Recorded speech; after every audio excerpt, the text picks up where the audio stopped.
The Shenley Laboratories, producers of penicillin Shenley, present the Encore Theatre. The Encore Theatre play tonight, Magnificent Obsession.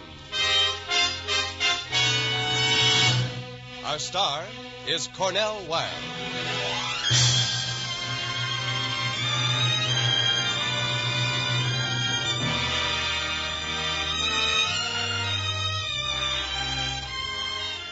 Tonight, Shenley Laboratories present the first in a new series of great dramatic programs. Some of our stories are fact, the struggles and accomplishments of great men of medicine. Others are fiction, stories of devotion to an ideal, individual heroism, or great courage. By these programs, Shenley Laboratories would remind you that medical science and progress is not cold, impersonal research or pages of statistics, but a warm, human story told in living terms, whether it's the life of one of medicine's immortals or the simple, everyday record of service rendered by your family physician.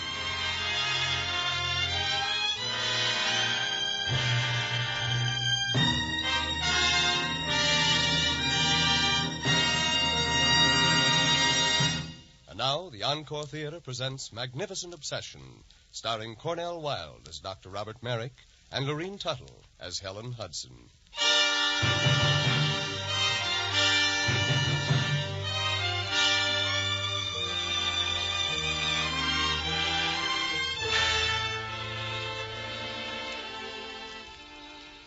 To me, Dr. Wayne Hudson had always been a legend, even back in those days when my life was dedicated to pleasure and very little else. He was one of the world's great surgeons and one of the world's great men. We never met, and yet his life ended because of me, and my life began because of him. That was many years ago, but I can still recall that dark morning when I came to in Dr. Hudson's Brightwood Hospital with a splitting headache and no idea at all what I was doing there. I heard voices outside my door, and I lay there in a cold sweat, listening. How did it happen, Dr. Ramsey? Dr. Hudson had gone for a swim to freshen up. He was very tired. His heart was overtaxed. We could have saved him with the pulmotor, but it wasn't there. Well, where was it? On the far side of the lake. Young Bobby Merrick and some of his friends had staged an all-night poker party. Early this morning, Merrick decided to take them all for a sail on his boat. He was knocked out and overboard by a swinging boom. They rushed over in a speedboat for the pulmotor, and Justin took it to them. If we had had it, we could have saved Dr. Hudson.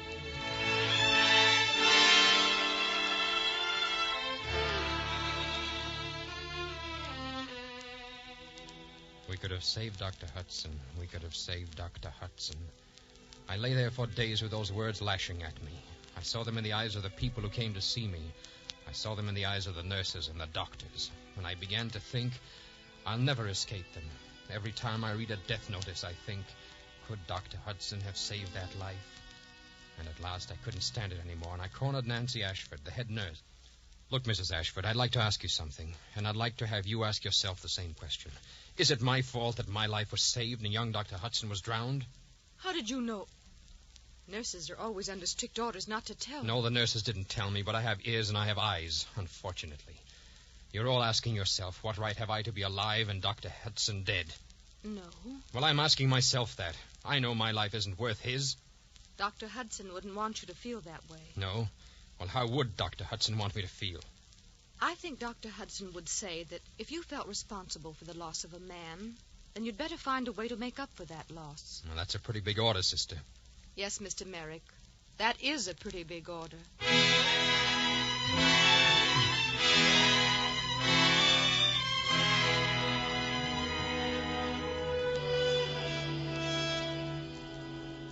After I left the hospital, I spent the days and the nights walking and thinking. I couldn't sit still. I couldn't sleep. I was confused and lost, and growing more and more convinced that Bobby Merrick was a pretty miserable character, and the world would be much better off without him. And then one day, when I was out walking, I met a girl. Her car had broken down. Hello there. I wonder if you could help me. She smiled at me, and for a moment the fires burning inside me flickered out, and I was almost at peace. I've always laughed at people who talked about love at first sight, but her smile went straight to my heart, and stayed there. I took all the time I could fixing her car, and I was sorry when I had finished. Thank you so much. I'm very grateful to you. Oh, it was nothing at all. Always glad to help a lady in distress. I don't know what I would have done if you hadn't come along. I don't suppose that there would be a chance of seeing you again. I don't suppose I could call just to see how the car was getting along. Well, never mind. That probably sounded pretty fresh. You're lonesome, aren't you? Well, loneliness is only part of what's wrong with me, lady. Only a very small part. You know, my husband used to say... Did you know Dr. Hudson by any chance? So many people did. I beg your pardon. What did you say? I just asked you if you knew my husband, Dr. Wayne Hudson. No, I never had that pleasure. Well, anyhow, he used to say that all pain passes and that we grow by it. Well, I'm not going to preach a sermon. Can I give you a lift? No, thank you, Mrs. Hudson. Good night. Wait a minute. Aren't you going to tell me your name? Oh, sure, why not? The name's Merrick, Mrs. Hudson. Bobby Merrick. Bobby Merrick? Yes, it's a pity, isn't it? For a moment we were almost friends. Or am I presuming? You are presuming. Good night, Mr. Merrick.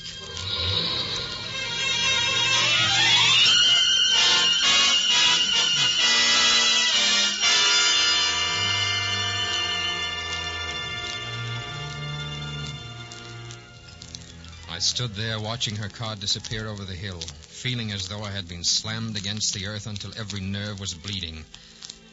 And then once more I started walking. Hour after hour, mile after mile. I didn't know where I was walking. I didn't care.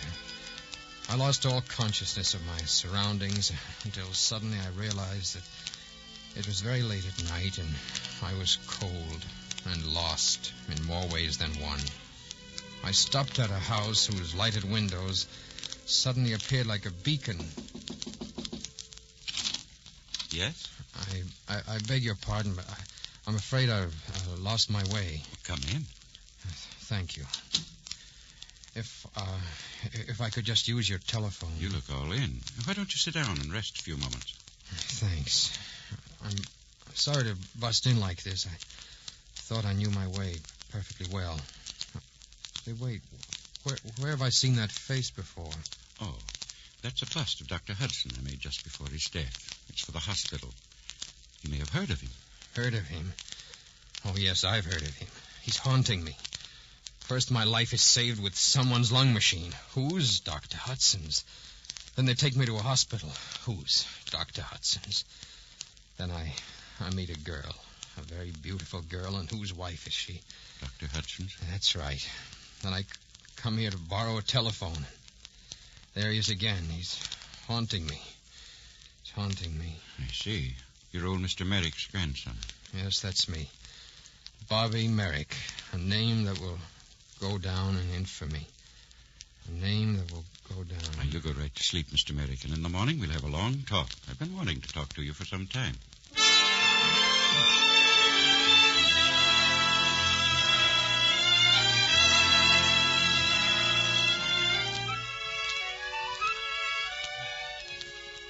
Good morning, Mr. Merrick. Sleep well?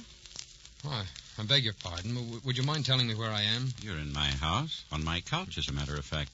My name is Randolph. I'm a sculptor. Oh, well, of course, that accounts for everything. Here. Have some coffee while we talk. Thanks. I hope I didn't cause you any trouble last night. Not at all. When I learned you were a friend of Dr. Hudson's, I was glad to be of any service I could. I'm sorry, but I can't claim any sort of friendship with Dr. Hudson. Dr. Hudson was everyone's friend. I think you should know a little about him and a magnificent obsession of his. If it wasn't for him, I wouldn't be a sculptor. You see, Dr. Hudson taught me how to use my life, how to make contact with the source of infinite power. The what? The power that keeps the world and the stars spinning through infinite space. It applies to humans, too, and once you establish contact with that powerhouse, you can fulfill your destiny. Well, I'm afraid this is all a little beyond me. Well, there's no reason why it should be. Christ originated the science of generating human power, and so successfully did he practice it that he's more alive today than he was over 1,900 years ago. Well, supposing there is such a power, how do you establish contact with it? All you do is go out, find people who need help, and help them. Only it has to be done in absolute secrecy, and you must never let anyone know about it. Dr. Hudson lived by that doctrine. If you took it up, that would be one way of making up his laws. And there's another thing you might take up. What's that? His profession.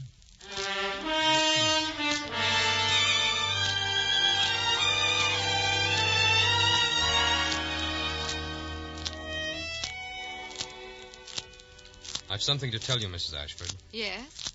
I'm going to study surgery. You? Yes. You told me Dr. Hudson would say I should make up the loss.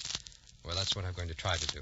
Maybe I won't succeed, but if I'm ever to have any respect for myself again, I have to try. Nancy, would you like... I'm sorry I disturbed you, Nancy.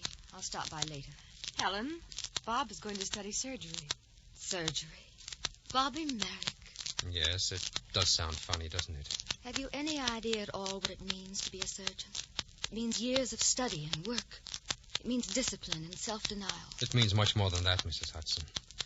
It means being able to look people in the eye again and to sleep at night. It means being able to look at some people and think, I have eased your pain, and at others and think, with God's help, I've given you years to live. It means being able to look at your hands and know that there's life in them and healing, and that you're earning your place in this world. Where did you learn all that? From Dr. Hudson. Yes. For a moment you sounded like him. She stood looking at me for a moment, and then she reached out her hand, and I took it. And once again, for that moment, we were friends. I asked if I could drive her home, and she said yes. And a lot of things seemed to be beginning, but they came to a quick end. It was my fault. She wanted to go straight home, but I was so happy to be with her that I went in the opposite direction. She was angry with me then. And when we came to a stoplight, before I could do anything, she jumped from the car. What happened then is still a confused, blurred thing. Helen, wait a moment. Helen!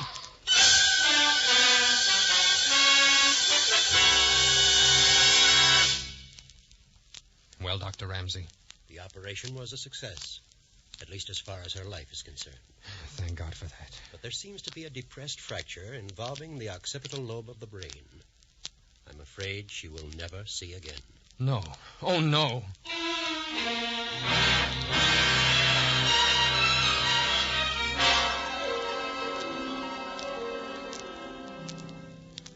She will never see again. She will never see again. The words branded themselves into my brain. They were always there through the days that became weeks, the weeks that became months, months that gradually grouped themselves into years. I went on with my studies, always searching desperately for the thing that might restore Helen's sight. I'd try to watch over her from a distance. Bob, as your lawyer, I must tell you that Helen Hudson's stocks aren't worth the paper they're printed on. All right, replace her bad stocks and bonds with some of my good ones. What? She must have a steady income. I heard from Dr. Richard this morning. 5 of the specialists we wrote to have agreed to meet in Paris. Good. Hey, what time is it? Well, it's about 2. Why? Oh, I've got to get to the park. The park? Yes, I go there every day at this time. Well, this is certainly a switch on the old Merrick. You bet it is.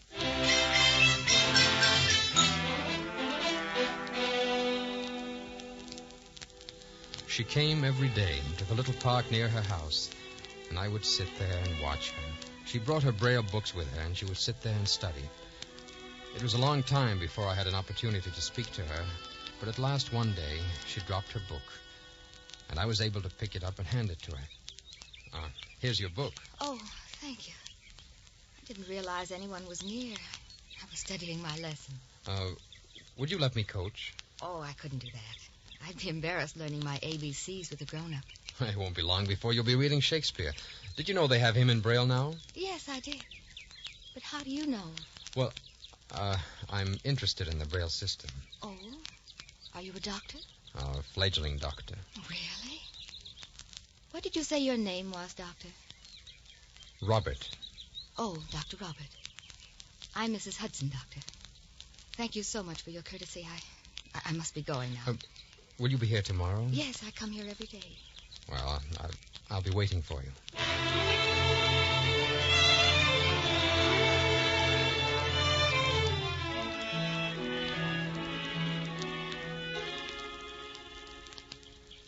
Hello, Mrs. Hudson. You're late today. Yes, I know. But so many exciting things have happened. You've been so good to me these past months. I want you to be the first to know. I'm going to Paris. For a consultation? Yes. A number of eye specialists are meeting there, and while they're having their convention, I suppose it's because of what my husband stood for in the medical profession. They've asked me to come. Oh, I'm so happy for you. Surely men like Rochard, Donnelly, Rettenbacher will be able to find the answer. How did you know they'll be there? Well, they're the most famous. I just supposed they would be the ones. I'm sure they'll be able to help you. Oh, I just can't tell you what it means to me. There's so many things I'm so hungry to see again. You'll see them. And I'll tell you something else. I'm very anxious to see you. All these months knowing you. Yes, I'm very anxious to see you.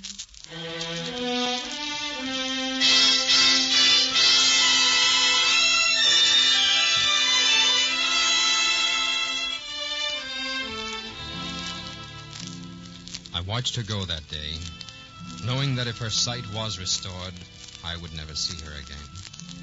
And I wished that somehow, some way, I had managed to say to her, I love you. If there's ever to be a woman for me, it can only be you. And suddenly I was very cold, and I walked away along a lonely street.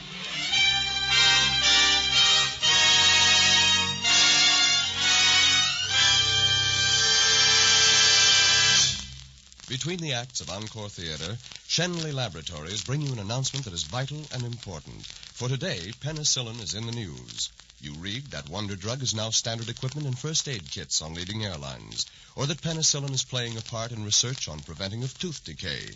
The number of people whose lives have been saved by penicillin grows day by day. Yet only a year ago, penicillin was comparatively rare in civilian medicine, and 2 years ago, Shenley Laboratories, together with a few other firms authorized to produce penicillin, was just beginning to produce sufficient penicillin to supply the needs of our Army and Navy. Since then, constant research at Shenley Laboratories has produced many new penicillin products, from tablets to be taken orally to ointment for local application. These are already available and prescribed by your physician. Other penicillin products and other types of drugs derived from research on many kinds of molds are now being developed for the physician's use by Shenley scientists.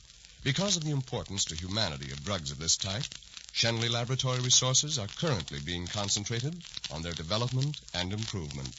Certainly as one of the world's largest users of applied research in the field of molds, Shenley knowledge and experience will be useful in the continuing task of supplying your doctor with more and better tools to aid in his work of healing.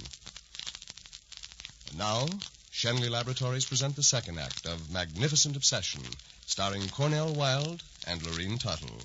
Dr. Merrick continues his story.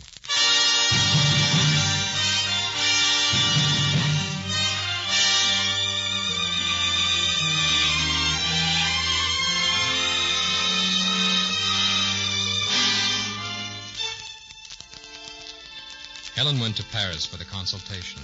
I followed her there.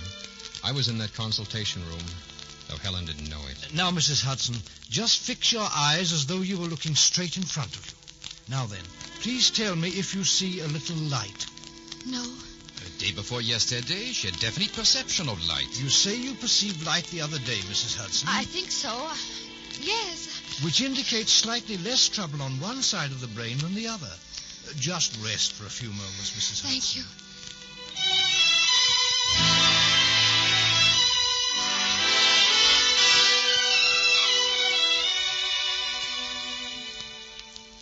Well, gentlemen? Dr. Merrick, personally, I wouldn't operate. And the rest of you, gentlemen? Nine. It is no good for operation.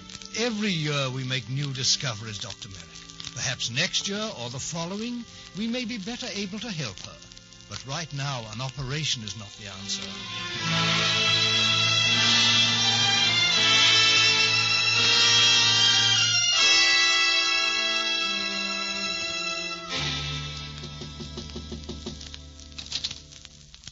Yes? It's Dr. Robert. Dr. Robert! Well, come in. What are you doing in Paris? Oh, I had some business. I may as well tell you right away. I'm not going to see again. Oh, don't say that, Helen. You're going to see with my eyes. I've nothing else to do with the rest of my life but help you to see whatever you want to see. Come on now, I'll tell you what. Let's get all dressed up and go out and do the town. I'll show you Paris and show Paris you.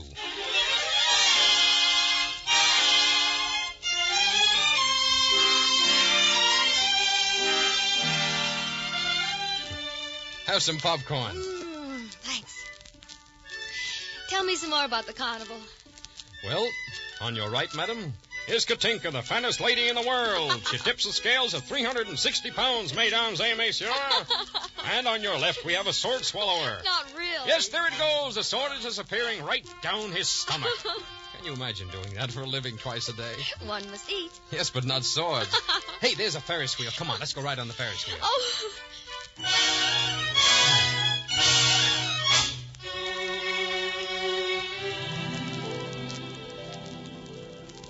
Where are we now? We're standing on top of a hill, and all Paris is at your feet. That music is coming from a little Italian inn down the hill away. Oh, it's lovely, isn't it? Makes you think of moonlight and gondolas and stars and romance. Will you marry me, Helen? Oh, this combination of moonlight and music can be a very heady, dangerous thing, can't it? Oh, don't. I've never been so serious about anything in my life. I wish I could say yes. I wish I could say, here is my life. Take it and let me be all things to you. But I can't say that. I haven't even half a life to give you. You can't enter my world. And I've lost my passport to yours. There's only one world. I wish that were true, Bobby Merrick. You know. I knew the first time you spoke to me. Oh, why didn't you say something? Why didn't I? Probably because somewhere along the line, and I couldn't tell you when or at what moment, I fell in love with you. And if that operation had been a success, I was going to find you and tell you that Darling, will you marry me? Will you please marry me? It's getting late. We better start back. Helen. I'm very tired, please. Will you let me give you my answer in the morning? If it's the right one, I will. It will be the right one.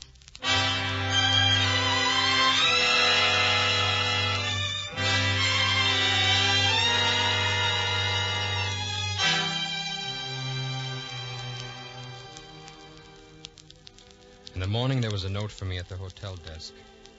And she was gone. She said, oh, it doesn't matter particularly what she said. She didn't want to be a burden. Thank you for the days we've had together. Thank you for your love and your devotion. Words. A few dozen of them that rattled emptily against my heart. So then I had nothing but my work. And while it was exciting and gratifying, as time went on, I was more and more lonely for the happiness that had eluded me.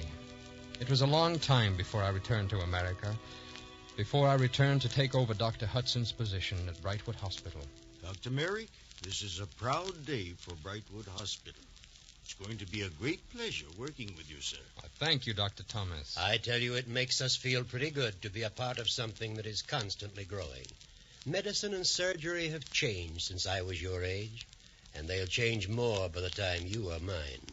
And always for the better. Hello, Bobby. Welcome home. Well, hello, Nancy, darling. You look wonderful. I hate to tear you away from all these compliments, but there's a Mr. Randolph waiting. If you could just see him for a moment. Oh, of course. I'll be glad to. Right over here. Mr. Randolph? Hello, Bob. Don't you remember me? I'm afraid I... You spent a night in my studio once. Of course, the sculptor. How are you, sir? Please sit down. It's good to see you again. You've come a long way. I've got a long way to go. You've become a great doctor at a very young age. And also, if I'm not mistaken, you've given with real generosity.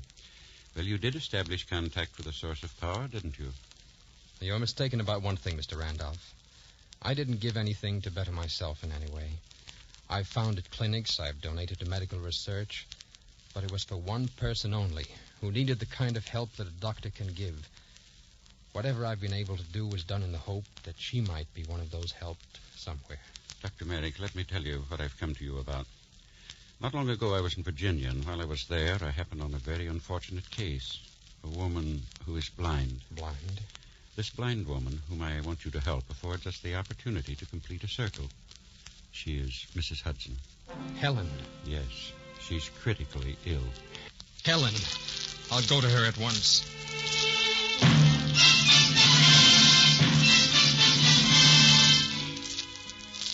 She hasn't rallied since this morning? No. All right. Prepare for the operation. We don't want to lose a minute if we can help it.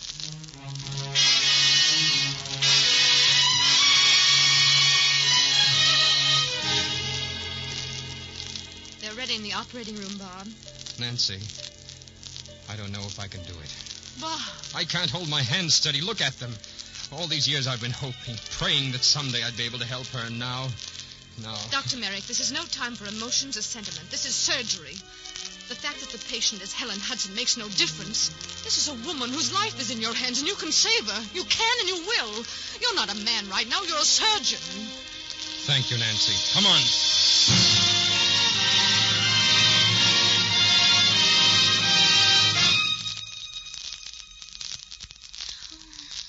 Lie still, darling. Don't try to move. Bob? Yes, dear. It's very important for you to be perfectly quiet. Bob, you operated on me. Yes.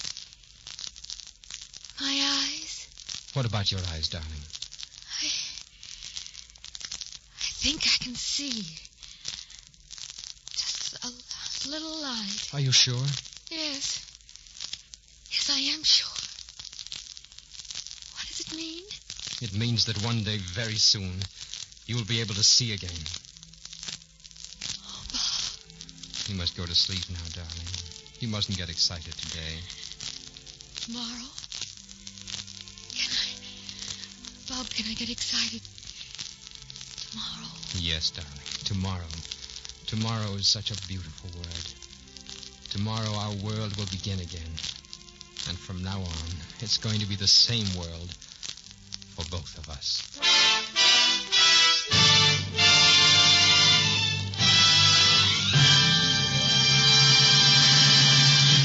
In a moment, we'll bring back our star, Cornell Wilde. But first, ladies and gentlemen, may we leave you with this thought. Schenley Laboratories, makers of penicillin, bring you this program in tribute not only to the famous men of medicine, but also to the one man whose responsibility is your health and welfare, your doctor. Today, your life expectancy is 15 years greater than that of your grandfather, and part of the credit belongs to your doctor. It is the purpose of Schenley Laboratories to aid by every means at our disposal the service rendered you by your physician. And now, ladies and gentlemen, Cornell Wilde. Words are magnificent instruments for the expression of thoughts and ideas, and simplicity is the soul of clarity. I can think of nothing at this time which better sums up the spirit of this Schenley Laboratories program than this simple prayer.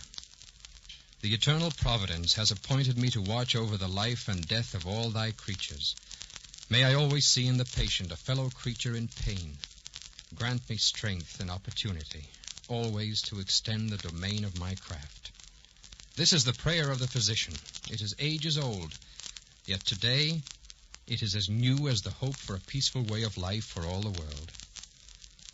May we invite you to listen again next week at the same time when Schenley Laboratories presents The Life of Louis Pasteur, starring Paul Lucas, a great star in a great vehicle. Good night. Magnificent Obsession by Lloyd C. Douglas was produced and directed by William Lawrence and was broadcast through the courtesy of Universal Pictures, producers of Night in Paradise. The musical score was by Leith Stevens and the adaptation by Gene Holloway. Cornell Wilde appeared through the courtesy of 20th Century Fox and will soon be seen in their Technicolor production, Centennial Summer. This is Frank Graham speaking for Schenley Laboratories, producers of Penicillin Schenley, and inviting you to listen to the Encore Theatre next Tuesday at the same time when you will hear Paul Lucas in The Life of Louis Pasteur.